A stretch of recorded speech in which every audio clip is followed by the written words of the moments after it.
This is problem number 6 from the sample test problems for test number 3. Consider the complex number z equals 3 minus 4i. Write z in polar form. Let's go ahead and plot this point first. 3 minus 4i, remember the horizontal axis, used to be the x-axis, is the real part, so we're going out to 3. 1, 2, 3. And the vertical, which used to be the y-axis, is now the imaginary axis, so we're going down 4. And the fact that there's an I, you don't really write it, you're just plotting the point 3, negative 4, and the I is kind of assumed inside of the way the diagram is built. So there's the point 3 minus 4i. We're looking to plot this thing in polar form, which is the r and the theta. So what we'd like to know is how much the r is, that is how long that line segment is. And we'd also like to know what the angle is, the theta. So you can say in standard position going counterclockwise, that big angle right there is your theta. You could also say theta is some negative angle going this way. Let's see what happens. Okay, so we've got a couple of formulas here that we can use. We know that r is the square root of x squared plus y squared. As I say that, I'm trying to think, do we use a squared plus b squared? I don't remember, but if we do, then I'll just go ahead and write it here. Square root of a squared plus b squared. And then theta is the inverse tangent of y over x. And if we don't use x's and y's in this context, then it's the inverse tangent of b over a. So this number right here is your a, and that's 3. And this number here is your b. It's not 4, it's negative 4.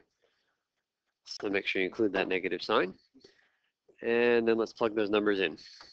Equals square root of 3 squared plus negative 4 squared. And if you crunch that through, you'll get 5. And for the angle, we want the inverse tan of b over a, negative 4 over 3. Again, think about your unit circle first, but you'll see that there's nothing on there with a negative 4/3 as a ratio. So we're using the calculator here. So let's try inverse tan of negative 4/3. Make sure you think about the mode before you hit enter.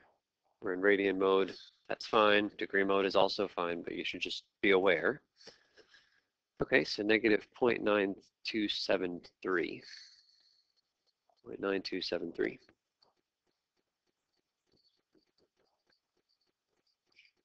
Okay, so that's how many radians it is, and does that make sense? Negative 0.92, all right, so that's this angle right here, negative 0.92, that seems reasonable.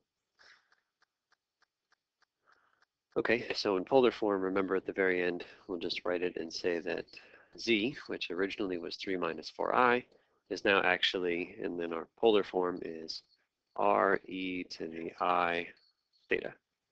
So r we found out was 5, e is e, I is I, and theta is the thing that we just found there, negative 0.9273.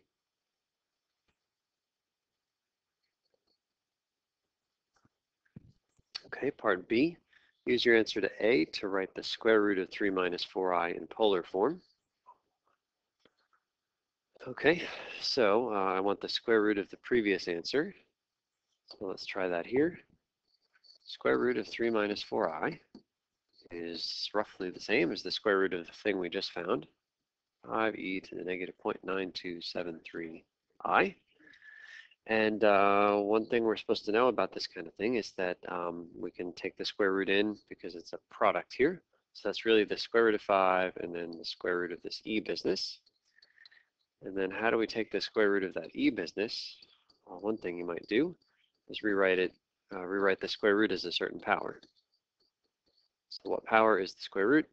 It's power of a half. And then finally we get to something we recognize. We know we're supposed to multiply when we see powers sitting up there like that. So let's multiply those two powers together. So we're doing half of the previous answer. And we get 0.4636.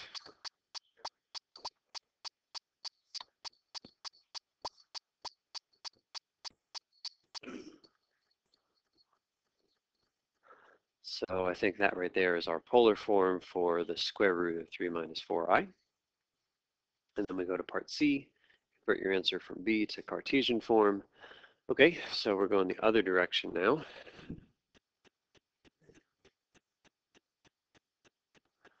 And going the other direction, our equations are these ones. We know that the x is the r times the cosine of the theta. And we know that the y is the r times the sine of theta.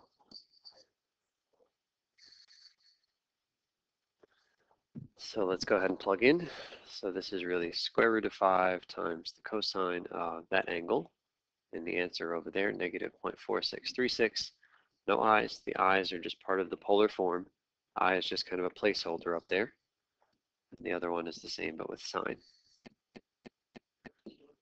And so we'll go ahead and type these both into the calculator. And we'll try to separate the previous problem from this one. And because I'm going to type in cosine and sine of that angle, I'm going to go ahead and store this angle right here. So let's hit the store button and call it x. Maybe let's not call it x. Let's call it theta. Theta is down here. It's in green right above the 3. So I'll hit my green button and then the 3. Okay, so that angle right there is now called theta. So we're doing the first thing, square root of 5 times the, square root of 5 times cosine of theta. Cosine, green, 3. Oh, 2. That's kind of nice. And then we'll do the same thing, square root of 5 times the sine of theta, green, 3. And it's negative 1. So it turns out that this point is actually 2, negative 1. X equals 2, y equals negative 1, or just the point 2, negative 1.